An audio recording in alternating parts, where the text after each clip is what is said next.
Hello students, this is Pranab Sir here. So last class মানে আজি ক্লাসটো আৰম্ভ কৰাৰ আগে আমি লাষ্ট ক্লাসৰ কথা কিছু ষ্টাডি কৰো তো লাষ্ট ক্লাছত মই কি হৈছিল ওহমছ লৰ ডেৰিভেশন দিছিল দেন ওহমছ লৰ ভেক্টৰ ফৰ্ম ওলাইছিল আৰু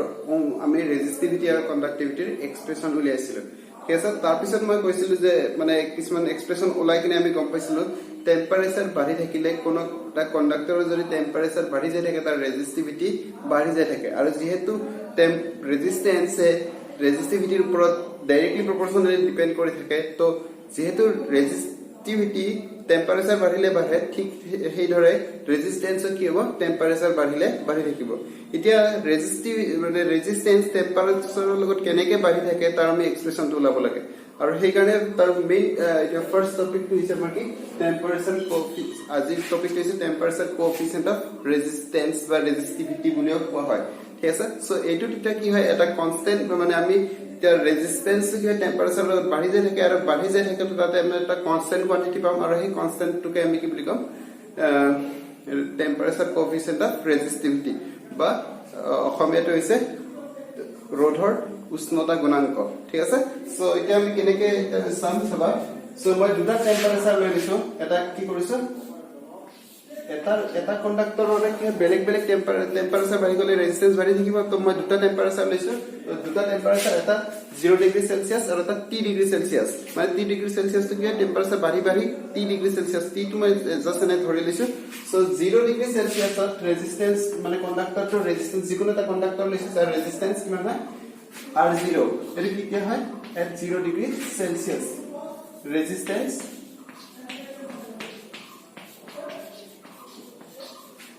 at 0 degree Celsius. ठीक है और এটা মানে টেম্পাৰেচাৰ লৈছো T টেম্পাৰেচাৰ যত ৰেজিস্ট্যান্স টু মানে কন্ডাক্টৰটোৰ RT মানে এটো কি RT is the resistance of the conductor at T degree Celsius. ঠিক আছে সো এতিয়া মানে কি হৈছিল আমাৰ এক্সপেৰিমেন্টালি আমি পাইছিলো যে যেটো ইনক্ৰিজ ইন টেম্পাৰেচাৰ হয় যিমানখিনি বাঢ়ি যায় থাকে it is directly proportional to the increase in temperature মানে কি হয় এটো RT - R0 হ'ব কাৰণ R0 টো ইনিশিয়ালি আছিল 0 ডিগ্ৰী সেলসিয়াস আৰু 3 ডিগ্ৰী সেলসিয়াসত মানে আছিল RT তো ইনক্রিজ ইন টেম্পারেচার মানে কি লিখিম final temperature minus initial temperature final resistance minus initial resistance তো this is called increase in resistance. This increase in resistance is directly proportional to the initial resistance by resistance at 0 degree Celsius. Initial resistance or 0 degree Celsius. It is directly proportional to R0 as well as this is also proportional to the change in temperature. The change in temperature ইয়াত কিমান হ'ব ইয়াত কিমান আছে initially 0 আছিল finally T is so change in temperature কিমান হয় final temperature minus initial temperature তো final temperature কিমান আছিল T actually আমি T - 0 লিখিব লাগে কিছুমান কিতাপত এটো ডেল্টা T বুলি লেখা থাকে ডেল্টা T বুলি কিটা লিখিম যেতিয়া আমি initial temperature টো T1 বুলি ধৰিম আৰু final temperature টো T2 বুলি ধৰিম তেতিয়া হলে change in temperature কি হয় আমাৰ ডেল্টা T মানে কি T2 - T1 এইটো ক্ষেত্ৰত কি হয় ফাইনাল টেম্পাৰেচাৰ T আছে ইনিশিয়াল টেম্পাৰেচাৰ 0 আছে সো এইটো ক্ষেত্ৰত আমি কিমান পাম T পাম সো এইটো কনসেপ্ট খিনি ভালকে চাই লবতে আমি কাৰণ ইয়াৰ বেছত আমি বহুতটা অংক কৰিব লাগিব সো সবা এইটো কি হয় change in temperature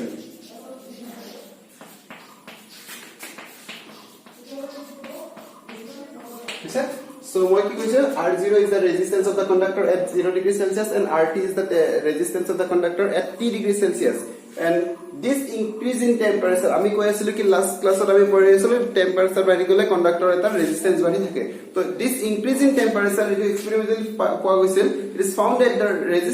the increase in resistance is directly proportional to the initial resistance as well as change in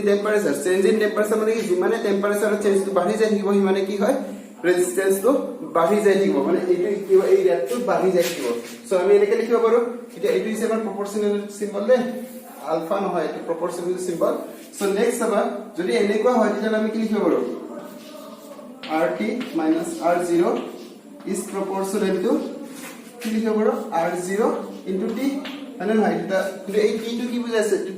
temperature at 0 T degree Celsius বুজাই দেখা নাই এটো কি বুজাইছে this is change in temperature মানে T2 T1 কে বুজাইছে এ T2 কিমান আছে T আছে আৰু T1 টো কিমান আছে 0 আছে একেলে এটো মই T লিখিছো ঠিক আছে সো এতিয়া মই ইয়াত ইকুয়েশন দিয়া লগে লগে ইয়াত কি দিব লাগে এটা কনস্ট্যান্ট দিব লাগে আৰু এই কনস্ট্যান্ট আমি কি নাম দিছো ULFA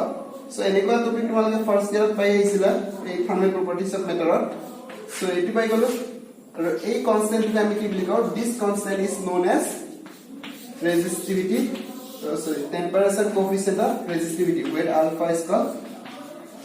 temperature coefficient of resistivity or resistance বুলি কয় yes sir so it is equation number 1 বুজি পাইছা সো এনেকে আমি এক্সপ্রেশন খিনি ওলাব লাগিব সো আমি কৰিম কি আমি ধৰিলাম R0 is the resistance at T degree Celsius RT is the resistance at T degree Celsius and RT minus R0 is the resistance increase in resistance is directly proportional to the initial resistance as well as change in temperature ঠিক আছে তো তাৰ পিছত আমি এইটা যেহেতু proportional হয় তো আমি ডাইৰেক্টলি এটো লিখিব পাৰো আৰু এইটো পৰা আমি এই proportional সাইনটা যদি ইকুয়াল সাইনলৈকে লিখিব লাগে তো কি হয় এটা কনস্ট্যান্ট দিব লাগে আৰু এই কনস্ট্যান্টটোকে আমি কি নাম দিছো temperature coefficient of resistivity বা অসমীয়া দিছে তাপৰ ৰোধৰ উষ্ণতা গুণাঙ্ক বা তাপীয় গুণাঙ্ক ঠিক আছে সো এইখিনি হৈছে আমাৰ মেইন ডিডাকশন তাৰ পিছত আমি এতিয়া এই আলফাৰ ভ্যালু ডিফাইন কৰিব লাগে ঠিক আছে সো এই আলফাৰ ভ্যালুটো কেনেকৈ ডিফাইন কৰিম আমি চাবা সো এই ইকুয়েশন নম্বৰ 1 ৰ পৰা আমি যাই থাকিম সো 1 implies ইয়াৰ পৰা আমি কি লিখিব পাৰো নাও 1 implies 1 ৰ পৰা কি লিখিব পাৰো alpha equal to কিমান হৈ যাব RT minus R0 divided by R0 into T এটো লিখিব পাৰো ঠিক আছে সো আলফা ডেফিনিশন কি হয় মই এই জাস্ট কি কৰিছে এই আলফা টো ওলাইছে সো এইখিনি ইফালে আহিলে কি ডিভাইড হৈ যাব সো ইট ইজ আমাৰ কি আলফা ডেফিনিশন টো সো এটা আলফা ডেফিনিশন টো কেনেকৈ দিবা when R0 equal to মানে ইনিশিয়াল প্রারম্ভিক রোধ টো যদি 1 ওহম হয় and T is 1 degree Celsius then আমি কি লিখিব পাৰো আলফা ইকুয়াল টু কিমান হ'ব RT minus R0 মানে হয় সো এইটো এক্সপ্রেশন পৰা আমি কি ক'ব পাৰো যদি এই R0 to 1 হয় আৰু T to যদি 1 degree Celsius হয় T to কি change in temperature to 1 degree Celsius হয় তেতিয়াহলে আমি কি ক'ব পাৰো alpha equal to RT minus R0 ঠিক আছে সো এনেকে কেনেকে ডিফাইন কৰিবা সো এটো কি আছিল আমাৰ increase in temperature sorry increase in resistance তো আমি কেনেকে ডিফাইন কৰিম the temperature coefficient of resistivity is defined as the change in resistance of the conductor of unit resistance when its temperature is increases by 1 degree Celsius ঠিক আছে কোন পরিবাহী এটার একক রোধ সম্পন্ন পরিবাহী এটার উষ্ণতা 1 ডিগ্রি সেলসিয়াস বঢ়োৱাতে তাৰ ৰোধৰ যি পৰিৱৰ্তন ঘটে তাকে আমি কি বুলি কম সেই পৰিবাহীডালৰ মানে ৰোধৰ উষ্ণতা গুণাঙ্ক বুলি কম ঠিক আছে সো এইটো হৈছে আমাৰ ডেফিনিশনটো সো ডেফিনিশনটো কেনেকৈ লিখিবা it is defined as the resistance increase in resistance of a conductor of unit resistance when its temperature increases by 1 degree Celsius ঠিক আছে আৰু অসমীয়াটো কেনেকৈ ক'বা কোন একক ৰোধ সম্পন্ন পৰিবাহী এডালৰ 1 ডিগ্ৰি সেলসিয়াস উষ্ণতা বঢ়োৱাতে ৰোধৰ যি পৰিৱৰ্তন হয় তাকে আমি কি বুলি কম ৰোধৰ তাপীয় গুণাঙ্ক বুলি কম ঠিক আছে সো এইটো হৈছে ডেফিনিশনটো নেক্সট আৰু ইয়াৰ পৰা মানে অংক কৰিব লাগাৰ কাৰণে আমি এই এক্সপ্ৰেশনটো আকৌ একবাৰ ডিভাইড কৰিম মানে মডিফাই কৰিম হেতু দিহে আমি বেছিকৈ অংক কৰিব পাৰিম এগেইন সো ইয়াৰ পৰা আমি কি লিখিব এগেইন 1 implies এইটোৰ পৰাই মই এই R0 টো যদি ইফালে লৈ যাও R0 টো ইফালে লৈ গলে কি হ'ব এইটো RT minus R0 আছে R0 টো ইফালে গলে কি হ'ব এইটো মাইনাস ইফালে আগতে মাইনাস আছে ইফালে গলে প্লাস হৈ যাব সো এইটো কি লিখিম R0 plus R0 alpha T so ইয়াত ইকুয়াল চিন দিয়াৰ লগে লগে কি হ'ব R0 টো মই কমন ল'ব পাৰো ইফালে সো এইটো কি লিখিম 1 plus alpha T ঠিক আছে so this is one of the most important equation of this chapter ঠিক আছে সো এইটো ইকুয়েশন এটা আমি অংক কৰিব লাগিব ঠিক আছে সো এইখিনি হৈছে আমাৰ মেইন কনসেপ্ট এটা আমি অংক ইয়াৰ পৰা অংক চাম ঠিক আছে So saba next ma onko to lihi mita. So next question to saba, the resistance of a platinum wire of a platinum resistance thermometer at ice point is 5 ohm and at the steam point it is 5.23 ohm. When the thermometer is inserted in a hot bath, its temperature becomes 5.795 ohm. What is the resistance of the bath? ঠিক আছে, এটো is question two. So অসমীয়া মিডিয়ামৰ কথা লিখিবা, মানে platinum ৰেজিস্ট্যান্স thermometer এটাৰ where এডালৰ ৰেজিস্ট্যান্স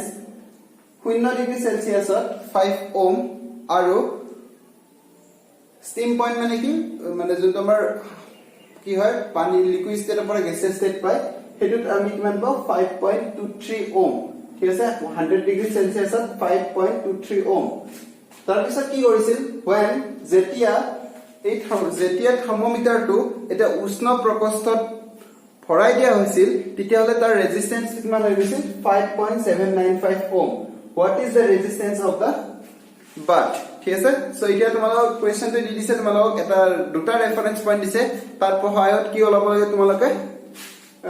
এটা platinum ৰেজিস্ট্যান্স থাৰ্মোমিটাৰৰ এটা আলফাৰ ভ্যালুটো কি বেলেগ বেলেগ কণ্ডাক্টৰৰ কাৰণে বেলেগ বেলেগ হৈ থাকে। ঠিক আছে, সো সেইকাৰণে আলফাৰ ভ্যালুটো তোমালোক ইয়াত কিন্তু দিয়া নাই, যদিও আলফাৰ ভ্যালু দিয়া নাই, কিন্তু ইয়াত কি হৈছে তোমালোক দুটা ৰেফাৰেন্স বস্তু দি দিছে, তাৰ পৰা আমি আলফাৰ ভ্যালু ইউজ নকৰাকে তোমালোকে আলফাৰ ভ্যালু কি এটা প্লেটিনাম এটা মেটেৰিয়েলৰ কাৰণে সেম থাকিব, যদি হে এটা মেটেৰিয়েলৰ কাৰণে আলফাৰ ভ্যালুটো সেম থাকে, তেতিয়াহলে আমি কি কৰিব পাৰো, সেই আলফাটো ডাইৰেক্টলি কেনসেল আউট কৰিব পাৰিম। ঠিক আছে, সো অংকটো বুজি পাইছা? সো আমি ইয়াত কি দি আছে,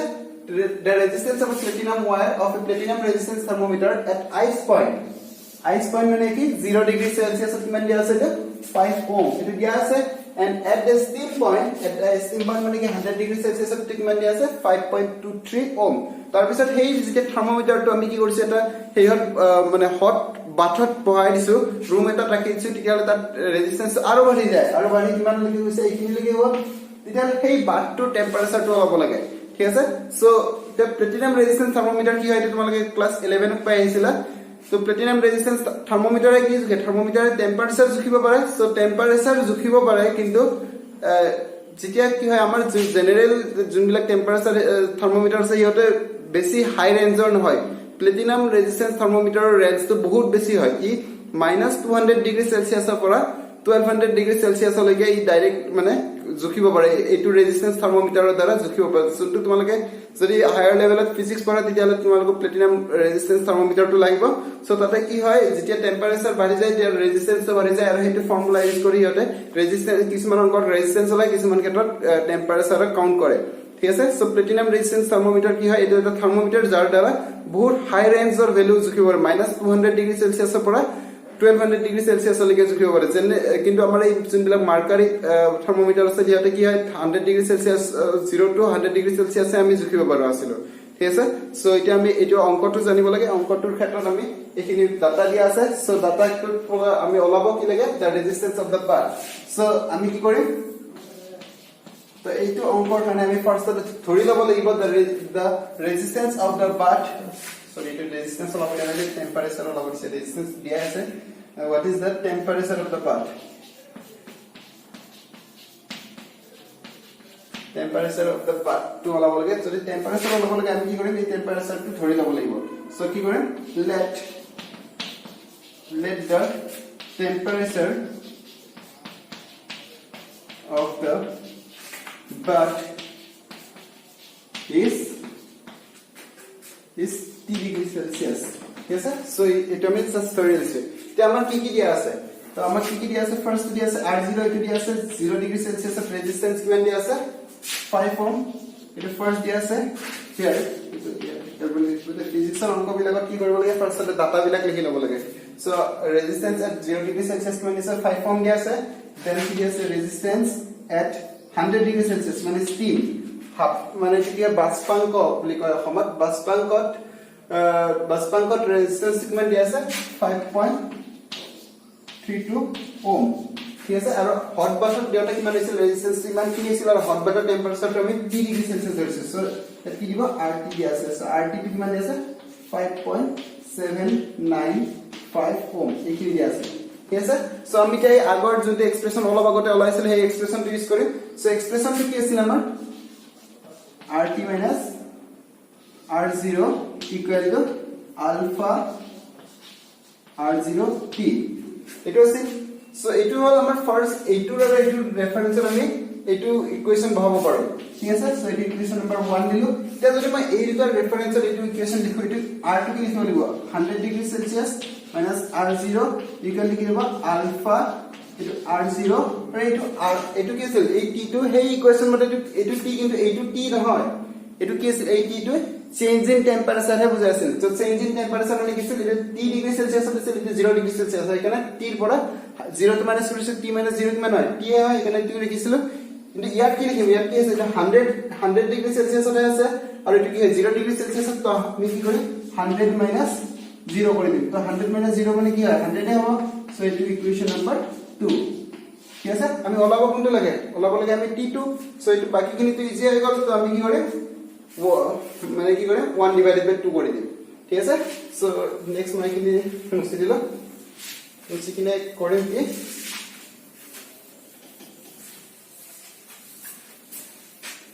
so now 1 divided by 2 implies এটা লিখিম এফালে কিমান পাম rt minus r0 divided by r100 minus r0 equal to yetibo alpha r0 t alpha r0 100 so etu so yato alpha ase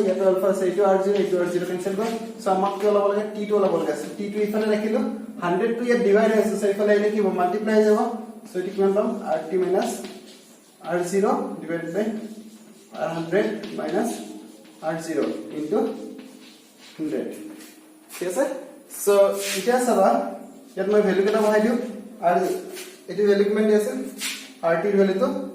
5.795 minus 5 কিমান হবে 5.23 minus 5 into 100 ঠিক আছে so এটা মই এটা ভ্যালু কি বহাই দিছো নেক্সট ডিভাইড কৰিব লাগিব সো ডিভাইড কৰিলে কিমান পাম ওপৰ যাব 0.795 divided by 0.23 into 100 হৈছে সো এতিয়া সো ইয়াত মই 10 to the power q 10 cube এদি মাল্টিপ্লাই কৰিম ইয়াক 10 কিউব এদি মাল্টিপ্লাই কৰিম 10 কিউব এদি যদি মাল্টিপ্লাই কৰো কি হ'ব ইয়াত এটা 0 আহি যাব না 10 কিউব এদি মাল্টিপ্লাই কৰিলে এটো 10 কিউব এদি কৰিলে এই পইণ্ট গুছি যাব সো এইখিনি হৈ গল ইয়াক যদি মই ডিভাইড কৰো তো কিমান হ'ব সো এটো কি কৰিবা 230 আৰু এটো কিমান আছে 795 সো এটো কিমান যাব 3 টাইমস কলে কিমান হ'ব 096 then এটো কিমান হ'ব 501 হয় সো তিয়া এটো তো না যায় সো আমি কি এটা পয়েন্ট দিলে এটো হল সো কিমান বাজব 4 বার so 4 বার দিলে এবাৰ কিমান হ'ব 4 টাইমস গলে 0 12 189 so এটো ইকুয়াল 0 3 1 so এটো কত না যায় so আকো এটা পয়েন্ট যেটো দি আছে এটা যাব so এটা আমাৰ 5 টাইমস দিলে কিমান হ'ব 0 3 5 are 15 10 11 so it will go 0 5 2 150 so akota 0 equal yet 0 hibo the 0 equal so ebar number go 6 times so 6 times the man was 0 18 1 12 13 so ekini hol 0 2 1 aru eta 0 dilo next you got to 5 times select man hobo 0 5 1 10 11 so our iban kini back to idea or iban kini na lage samay di likhim 3.4565 into 100 ঠিক আছে so এটা 100 এদি multiply কৰিলে point ইফালে shift হ'ব so shift হলে কিমান পাম 435.65 degree Celsius. Okay, so this is the answer. So এনেকে কৰি আমি অংকবিলাক কৰিব লাগিব হৈছে তো এইটো হৈছে তোমালোকৰ এক্সাম্পল নম্বৰ কিমান আছিল এইটো 3.4 আছিল তোমালোকৰ এনসিআৰটি বুকটোৰ নেক্সট 3.3 টো তোমালোকৰ হোমৱৰ্ক এটো কৰিবা কৰি কিনে মোক দেখালে হল কমেন্টত সো এইটো হৈছে নেক্সট পইণ্ট আমি চাম এতিয়া So next point is about temperature dependence of resistivity. रोधकतार उपरत उष्णतार उपरत रोधकतार निर्भरशीलता ঠিক আছে সো এটা ইকুয়েশন আমি ওলাইলাম কেনেকে ডিপেন্ড কৰে এটো কন্ডাক্টৰৰ ক্ষেত্ৰতে আছিল কন্ডাক্টৰৰ ক্ষেত্ৰত কি আছিল ৰেজিস্ট্যান্স বাঢ়ি টেম্পাৰেচাৰ বাঢ়িলে ৰেজিস্ট্যান্স বাঢ়ি যায় তো কোনটো ফৰ্মুলা দিছিল এইটো ফৰ্মুলা দিছিল এটা আমি ইয়াত কি কৰিম এটা এই টি টো মই ডেল্টা টি বুলি লিখিব পাৰো দেই এটো ডেল্টা টি মানে কি আছিল চেঞ্জ ইন টেম্পাৰেচাৰ আছে ঠিক আছে মই এনেকা জাস্ট ধৰি লৈছো এটো ডেল্টা টি বুলি লিখিছো যদি লিখো তেতিয়ালে এটা চাবা তে আমি r ৰ এটা এক্সপ্ৰেছন দিছিল r rho l by a আছিল হয় না নহয় So, my rho 0 is the resistivity of the conductor at 0 degree Celsius and rho t is the resistivity of the conductor at t degree Celsius. মানে 0 degree Celsius পরিবাহী দলৰ रोधकता মই rho 0 বুলি কৈছো আৰু t degree Celsius মানে কি delta t temperature বঢ়োৱাৰ পিছত তাৰ মানে ৰেজিস্টিভিটি रोधकताটো কিমান বাঢ়ি যায় rho t হৈ যায় তো rho t কি হয় ৰেজিস্টিভিটি at t degree Celsius rho 0 is the resistivity at কিমান সো ইয়াত আমি এটো কি লিখিব পাৰো rho t l by a কাৰণ ৰেজিস্টিভিটি টু লেন্থ আৰ এৰিয়া অফ ক্ৰস সেকশনৰ পৰা ডিপেন্ড নকৰে সো ইয়াত আমি কি কৰিম এটো rho 0 l by a লিখিব পাৰো আৰু এটো কি লিখিব 1 plus alpha into delta t so এটো এক্সপ্রেশন লিখিব পাৰো তাই l by a এটো l by a ক্যান্সেল হ'ল তো ইয়াৰ পৰা কি লিখিব পাৰো rho t equal to rho 0 1 plus alpha delta t ঠিক আছে সো এইটো হৈছে আমাৰ এক্সপ্ৰেশন মানে কি হয় ৰেজিস্টিভিটিও কি হয় টেম্পারেচার বাঢ়ি গৈ থাকিলে বাঢ়ি গৈ থাকে ঠিক আছে সো এইটো আমাৰ এটা মেইন এক্সপ্ৰেশন এতিয়া ইয়াৰ কাৰণে আমি এটা গ্ৰাফ ডাল যদি চাও তে টেম্পাৰেচাৰ ভাৰ্সেস যদি মই rho t গ্ৰাফ ডাল চাও এটা এইডাল কেনেকুৱা হয় এইটো যদি মই ব্ৰেক কৰো তে কি হইতো rho 0 তে সব বিলাক কন্ডাক্টৰৰ কি হয় ৰেজিস্টিভিটি at 0 ডিগ্ৰী সেলসিয়াস টা ফিক্স কোয়ান্টিটি থাকিব সো এই rho 0 টো কি হয় ফিক্স হ'ব প্লাস এক যদি মই ভাঙি দিলে এইটো কি হ'ব rho 0 alpha delta t মানে বাই গল হয়নে নহয় সো বাই তো ডেল্টা টি টো মই t বুলি ৰাখিছো t ডিগ্ৰী সেলসিয়াস আছে তো t বুলি ৰাখিছো সো মই এনেকুৱা হৈ যাব এটা যদি মই t ভাৰ্সেস rho t গ্ৰাফ আকো তেতিয়া এইটো কেনেকুৱা হ'ব y এইটো mx plus c এনেকুৱা টাইপৰ নহল নেকি এটো কনস্ট্যান্ট হয় কেন মই এটো c টো ইয়াত ৰাখিছো আৰু মই t আৰু rho ৰ মাজত ৰাখিছো মানে x আৰু y ৰ মাজত যদি গ্ৰাফ আকো দিলে এইডালে কি দিব এটা স্ট্ৰেইট লাইন দি থাকিব ঠিক আছে সো কন্ডাক্টৰৰ কাৰণে ৰেজিস্টিভিটি ভাৰ্সেস টেম্পাৰেচাৰ যোনডাল গ্ৰাফ হয় এটা স্ট্ৰেইট লাইন হ'ব লাগে কিন্তু যেতিয়া একদম কম টেম্পাৰেচাৰ হয় বহুত 0 ডিগ্ৰী সেলসিয়াসত চাই বহুত কম হয় তেতিয়ালে ইয়াত কি হয় কিছুমান মেটেৰিয়েলে কিছুমান নহয় মোস্ট অফ দা মেটেৰিয়েলে অলপমান ডেভিয়েট কৰে ঠিক আছে সো সেই কাৰণে আমি কি হয় গ্ৰাফ কেটা জানিব লাগিব সো টেম্পাৰেচাৰ ডিপেন্ডেন্সত তোমালোকে এই এক্সপ্ৰেছনটো লিখি ওলাব লাগে দেন তোমালোকে গ্ৰাফ কেখন আঁকিব এক্সামত আহে সো আমি গ্ৰাফ কেখন আঁকিম সো নেক্সট আবা আমি কি একচুয়ালি গ্ৰাফ ডাল কেনেকুৱা হ'ব লাগে এটা স্ট্ৰেইট লাইন হ'ব লাগে কিন্তু যেতিয়া একদম টেম্পাৰেচাৰ বহুত কম হয় তেতিয়ালে সেই আমাৰ যোনবিলাক কন্ডাক্টৰ থাকে বা মেটেল থাকে হিয়তে কি অলপমান ভেৰিয়েশন দেখুৱাই দিয়ে সো টেম্পাৰেচাৰ ডিপেন্ডেন্স মানে এতিয়া আমি কি কৰিম rho t ভাৰ্সেস t গ্ৰাফ আঁকিম ঠিক আছে কিছুমান ভেৰিয়াস মেটেৰিয়েলৰ কাৰণে আঁকিম সো ফাৰ্স্ট তো হৈছে আমি কি কপাৰৰ মানে মেটেলৰ কাৰণে আঁকিছো যিকোনো মেটেল সো মেটেলৰ কাৰণে কি হয় যেতিয়া এইফালে মই t ডিগ্ৰী সেলসিয়াস আৰু এইফালে মই rho t কৰিছো সো যেতিয়া টেম্পারেচারটো বহুত স্মল হয় এটো 0 এটা মই এটো কিয় লিখিম এটো কেলভিনত লিখিছো দে এইফালে টেম্পারেচারটো কেলভিনত লিখিছো এইফালে এটো মই 200 ধৰিছো সো এটো 50 ধৰিছো বহুত স্মল টেম্পাৰেচাৰ 273 ডিগ্ৰী সেলসিয়াস মানে কেলভিনতে 1 ডিগ্ৰী সেলসিয়াস পায় সো এটো মই কি কৰিছো 100 150 200 যদি এনেকুৱা হয় তেলে এই গ্ৰাফডাল ইমানখিনি টেম্পাৰেচাৰ যেটো 1 ডিগ্ৰী সেলসিয়াসত চাইও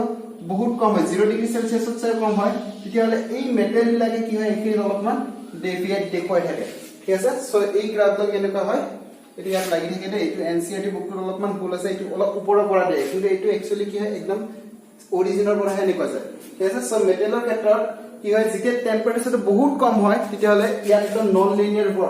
ভাৰ্সন দেখুৱায় কিন্তু যেতিয়া টেম্পাৰেচাৰ বাঢ়ি গৈ থাকে তেতিয়ালে ই কি হয় লিনিয়াৰ স্ট্ৰেইট লাইনৰ নিচিনা দি থাকে সো নেক্সট পইণ্ট হৈছে আমাৰ কি নাইক্ৰমৰ কাৰণে সো যদি নাইক্ৰমৰ চাও নাইক্ৰম কি হয় এটা nichrome is a nichrome is a alloy মানে কি সংকৰ ধাতু কাৰ সংকৰ ধাতু হয় নিকেল ক্ৰোমিয়াম আৰু আইৰণৰ যোনটো সংকৰ ধাতু হয় তাকে নাইক্ৰম বুলি কও সো নাইক্ৰমৰ কাৰণে এই গ্ৰাফডাল কেনেকুৱা হয় নাইক্ৰম এটা বস্তু জানি লবা নাইক্ৰম এনেকুৱা এটা সংকৰ ধাতু যাৰ কি হয় ই টেম্পাৰেচাৰৰ লগত ইনসেনসিটিভ হয় টেম্পাৰেচাৰৰ লগত ইমানখিনি চেঞ্জ হৈ নাযায় টেম্পাৰেচাৰটো বাঢ়ি গলে ৰেজিস্ট্যান্স বাঢ়ে কাৰণ ই মেটেৰিয়েলৰ পৰা হৈছে কিন্তু ইহত এইবিলাক সংকৰ ধাতু এনেকুৱা কিছুমান মেটেৰিয়েলৰ দ্বাৰা গঠিত যোনবিলাকৰ কি হয় ৰেজিস্ট্যান্স বাঢ়ি গলেও এই নাইক্ৰমৰ আমাৰ কি হয় ৰেজিস্টিভিটিটো ইমানখিনি চেঞ্জ হৈ নাযায় সো মানে ই হাই টেম্পারেচারটো কি হয় চেঞ্জ হয় কিন্তু বহুত স্লো চেঞ্জ হয় সো মই এইফালে কি কৰিছো এইবাৰ এইফালে টি ৰাখিছো আৰু এইফালে মই টেম্পাৰেচাৰ ৰাখিছো টি ডিগ্ৰী সেলসিয়াস মানে এক কেলভিন স্কেল ৰাখিছো সো এইটো আমাৰ কি হয় 0 ডিগ্ৰী 0 হয় এইফালে মই 200 ৰাখিছো এইটো মই 400 ৰাখিছো এইটো মই 600 ৰাখিছো এইটো মই 800 ৰাখিছো সো এইফালে এইখিনি মই 1.1 ৰাখিছো আৰু এইফালে এইখিনি 1.2 ৰাখিছো So मैंने क्या करे जस्ट ग्राफ খন বহাইছো এতিয়া এটো গ্রাফডাল কেনে কোৱা হয় এটো এটা স্ট্ৰেইট লাইন হয় কাৰণ আমাৰ আগৰ এক্সপ্ৰেছনটোতে আমি গম পাইছিলো কি ৰেজিস্ট্যান্সটো কি হয় যদি টেম্পাৰেচাৰটো হাই হৈ যায় কি এটা কনস্ট্যান্ট লাইন দি থাকে সো টেম্পাৰেচাৰ যিমান হাই হৈ যায় থাকে এই নাইক্ৰম মেটেৰিয়েলটো কি হয় টেম্পাৰেচাৰৰ ইনসেনসিটিভ টেম্পাৰেচাৰৰ যেহেতু ইনসেনসিটিভ যদিও ইনসেনসিটিভ অলপ বাঢ়িলে অলপকৈ বাঢ়ি যায় থাকে সো এই কাৰণে এইটো গ্ৰাফটো কি হয় ই বাঢ়ে কিন্তু এনেকুৱা হৈ বাঢ়ি নাযায় এনেকুৱা বাঢ়ি গলে কি হয় ৰেজিস্ট্যান্স টেম্পাৰেচাৰ বাঢ়ি গলে ৰেজিস্টিভিটি বহুত বেছিকে বাঢ়ি গলে হয় ওপৰফালে গলে কি ৰেজিস্টিভিটি বাঢ়ি থাকিব ইফালে গলে টেম্পাৰেচাৰ বাঢ়ি থাকিব সেইকাৰণে ইয়াৰ কি হয় ইয়াৰ স্লোপ যেটো আই স্লোপটো অলপমান কমি থাকে কমি কি কাৰণে থাকে কাৰণ they are nichrome is a alloy of chromium nickel and iron which is very insensitive to the temperature মানে temperature to change হৈ থাকিলে ই ইমান কিনি চেঞ্জ হৈ না থাকে সো সেই কাৰণে কি ইয়াৰ গ্ৰাফডাল এনেকুৱা এই দুখন গ্ৰাফ আকিব দিয়া আৰু নাম্বাৰ 3 আছে আমাৰ কি সেমিকন্ডাক্টৰৰ কাৰণে তো সেমিকন্ডাক্টৰৰ কাৰণে তো ইয়াত তোমালোকে ইমান ডিটেইলছত নাপাবা তথাপিও মই গ্ৰাফখন দি থৈছো গ্ৰাফখন তোমালোকে লাগিব সো সেমিকন্ডাক্টৰৰ ক্ষেত্ৰত কি হয় তে চাবা এতিয়া মই আগতে কৈছিলো কি আমাৰ এতিয়া এই যোনটো এক্সপ্ৰেছন মই ওলালো সেই এক্সপ্ৰেছনটো কি আছিল আমাৰ মেটেৰিয়েলৰ কাৰণে আছিল তো এতিয়া আমি লাষ্ট ক্লাছত মই এটা এক্সপ্ৰেছন ওলাইছিলো ৰ'ৰ কাৰণে এই ৰ'টো কি আছিল m/n² tau ঠিক আছে সো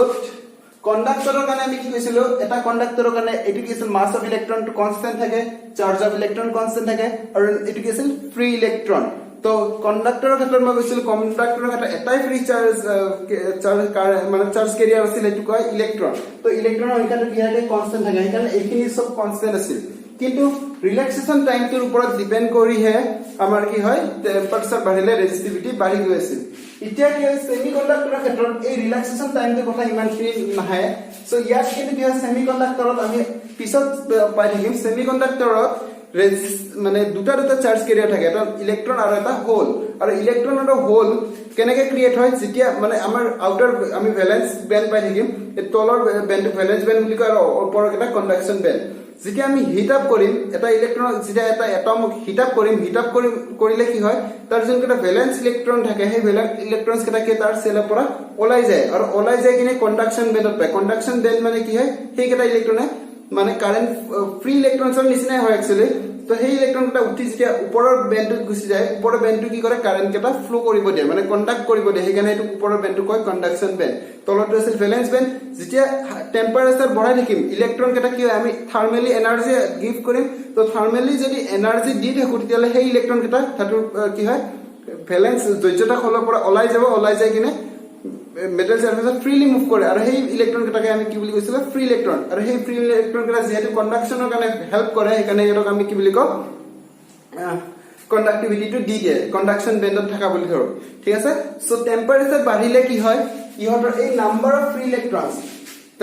ইয়াত কি আছিল তলৰখানে কি ভ্যালেন্স বেন্ড ওপৰখিনি কয় কণ্ডাকশন বেন্ড এটো পিছৰ চেপ্টাৰতে পাবা দে এতিয়া জাস্ট এনেকৈ মনত ৰাখা তলৰটো ভ্যালেন্স বেন্ড থাকে ওপৰখিনি কণ্ডাকশন বেন্ড যেতিয়া মই হিট আপ কৰিম তলৰ এই ইলেক্ট্ৰন কেটা কি ওপৰলৈকে মুভ কৰে সো মুভ কৰাৰ লগে লগে হে ইহতে কি হয় কণ্ডাকশন বেন্ডত পায় আৰু কণ্ডাকশন বেন্ডে কাৰেন্টটো হ'ব দিয়ে এটা ইলেক্ট্ৰনটো মানে তলৰ ইলেক্ট্ৰন কেটা ওপৰলৈকে যোৱাৰ লগে লগে এইখিনি কি এটা খালি জায়গা ৰখি যায় আৰু সেই খালি জায়গাটো এটা পজিটিভ আয়নৰ নিচিনাকে বিহেভ কৰে আৰু সেইটোকে আমি কি বুলি কওঁ হোলছ বুলি কওঁ মানে টেম্পাৰেচাৰ বাঢ়ি গলে কি হয় তলৰ ভ্যালেন্স বেন্ডত হোলস বাঢ়ি যায় আৰু ওপৰৰ কণ্ডাকশন বেন্ডত ইলেক্ট্ৰনৰ সংখ্যাটো বাঢ়ি যায় থাকে যদি মানে কিন্তু মেটেলৰ ক্ষেত্ৰত নহয় মেটেলৰ ক্ষেত্ৰত এনে ইলেক্ট্ৰন কেইটা বাহিৰত গুচি যায় তো ফ্ৰী ইলেক্ট্ৰন মেটেলৰ ক্ষেত্ৰত আমি বহুত বেছি পাওঁ কিন্তু সেমিকন্ডাক্টৰ কাকৈ অৰ্ধপৰিবাহী যোনকেইটা আমাৰ কিহৰ দ্বাৰা গঠিত ধাতু গল্পৰ দ্বাৰা গঠিত সো ধাতু গল্প কেইটাৰ ক্ষেত্ৰত কি হয় দুটা আমি চাৰ্জ কেৰিয়াৰ পাই থাকো হোলছ আৰু ইলেক্ট্ৰন কেনেকৈ পায় যেতিয়া ভ্যালেন্স বেণ্ডত থকা ইলেক্ট্ৰন কেইটা আমি হিট আপ কৰিলে এই ইলেক্ট্ৰন কেইটা কি হয় থাৰ্মেলি এনাৰ্জি পাব গৰম কৰিলে ইহতে উষ্ণতাৰ হয় এনাৰ্জি পাব আৰু হাই এনাৰ্জি হলে কি ইয়াৰ পৰা মেটেল সাৰফেসৰ পৰা ওলাই কিনে বাহিৰত গুচি যায় আৰু বাহিৰত যোৱাৰ লগে লগে তাহতে কি হয় নাম্বাৰ অফ ফ্ৰী চাৰ্জ বাঢ়ি যায় তো নাম্বাৰ অফ চাৰ্জ কেৰিয়াৰ যদি বাঢ়ি যায় এনৰ সংখ্যা বাঢ়ি গ'লে ৰেজিস্টিভিটি কি হ'ব কমি যাব সো কমি গ'লে ইয়াৰ গ্ৰাফডাল কেনেকুৱা হয় সেইকাৰণে ইয়াৰ ৰেজিস্টিভিটি ভাৰ্সেস টেম্পাৰেচাৰ গ্ৰাফডাল কেনেকুৱা হ'ব এটা ইনভাৰ্স কাৰ্ভডাল দেখা এনেকুৱা হয় সো এইখিনি হৈছে আজি ক্লাছৰ নম্বৰ কথা তো মই ফাৰ্স্ট কি আৰম্ভ কৰিছিল একদম বেসিক পইণ্টত মই ৰেজিস্টেন্সৰ কথা ইউজ কৰিছিলো দেন আইছিলো আমাৰ ৰেজিস্টেন্সৰ লগত টেম্পাৰেচাৰ কেনেকৈ চেঞ্জ হয় তাৰ কাৰণে এটা ইকুৱেশ্যন ললো তাৰপিছত অংক এটা কৰিলো তাৰপিছত আমি কি হয় ৰেজিস্টিভিটিৰ কাৰণে এই গ্ৰাফ কেইটা লাগিলো ঠিক আছে সো কথাটো বহুত এক্সামত তোমালোকে জাস্ট গ্ৰাফ কেইটালে একিব দিব কিন্তু এক্সপ্লেইন কৰোতে আমি এইখিনি কথা জানি ল'ব লাগিব ঠিক আছে সো আজি কাৰণে ইমানখিনিয়ে সো থ্যাংক ইউ সো ভালকে চাবা এইখিনি